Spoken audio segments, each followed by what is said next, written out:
YCP అధినేత మాజీ ముఖ్యమంత్రి జగన్ పర్యటనలో రచ్చ చేసే రప్పారప్ప నినాదాలు ఆయన బుధవారం చేపట్టిన దేవరపల్లి పర్యటనలో పత్తా లేకుండా పోయింది.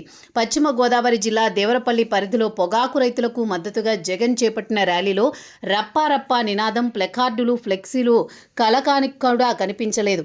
పుష్ప సినిమాలో పాపులర్ అయిన ఈ రప్పారప్ప డైలాగ్ను వైసీపీ పార్టీ సొంతం చేసుకుని జగన్ పర్యటనలో వైసీపీ కార్యకర్తలు, మద్దతుదారులు రప్పారప్ప పోస్టర్లు, ఫ్లెక్సీలతో చెలరేగిపోయేవారు. అలాంటిది దేవరపల్లి ర్యాలీ సందర్భంగా ఈ డైలాగ్ వినిపించకపోవడం, కనిపించకపోవడం ఒకంత విస్మయపరిచింది. హింసను ప్రోత్సహించే, ప్రజాశాంతికి భంగం కలిగించే నినాదాలు, బ్యానర్లపై పోలీసులు కఠినంగా వ్యవహరిస్తూ ఉండడం వల్లే వైసీపీ వర్గీయులు వెనక్కు తగ్గి రప్పారప్ప రచ్చకు దూరంగా ఉన్నారని పరిశీలకులు చెబుతున్నారు. గతంలో జగన్ పర్యటనల సందర్భంగా ఇలాంటి నినాదాలు, బ్యానర్లు ప్రదర్శించిన వారిపై పోలీసులు కేసు నమోదు చేయడంతో వైసీపీ కార్యకర్తలు ఈ నినాదాలు చేయడానికి జంకి ఉండొచ్చంటున్నారు.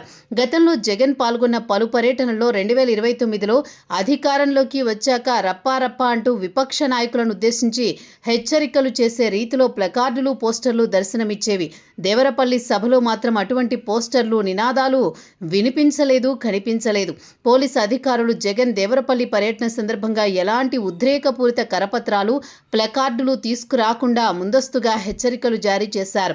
రప్పారప్ప వంటి నినాదాలు, ప్లకార్డులు ప్రదర్శిస్తే చర్యలు తీసుకుంటామని విస్పష్ట హెచ్చరికలు జారీ చేశారు. దీంతో వైసీపీ శ్రేణులు అనివార్యంగా తమ శైలి మార్చుకోవలసి వచ్చిందని, ఆ కారణంగానే రప్పారప్ప నినాదాలు జగన్ దేవరపల్లి పర్యటనలో వినిపించలేదని విశ్లేషిస్తున్నారు.